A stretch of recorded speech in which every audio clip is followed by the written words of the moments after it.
12 ফেব্রুয়ারি বাংলাদেশে ভোট। পালা বদলের পর প্রথম ভোট পদ্মাপাড়ে। হাসিনা সরকারের পতনের পর বাংলাদেশে প্রথম জাতীয় নির্বাচন। ভোট হবে আগামী বছর 12 ফেব্রুয়ারি।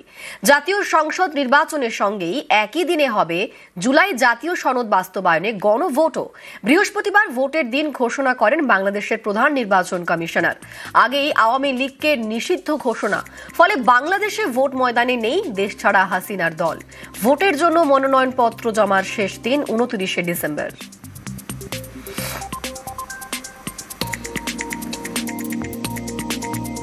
আগামী 2026 সালের ফেব্রুয়ারি মাসের 12 তারিখ রোজ বৃহস্পতিবার 300 আসনে ত্রয়োদশ জাতীয় সংসদ সাধারণ নির্বাচন এবং একই সাথে জুলাই জাতীয় সনদ সংবিধান সংস্কার বাস্তবায়ন আদেশ 2025-এর উপর গণভোট অনুষ্ঠিত হবে। মেসি ম্যাজিকের অপেক্ষা। আজই শহরে আসছেন লিওনেল মেসি।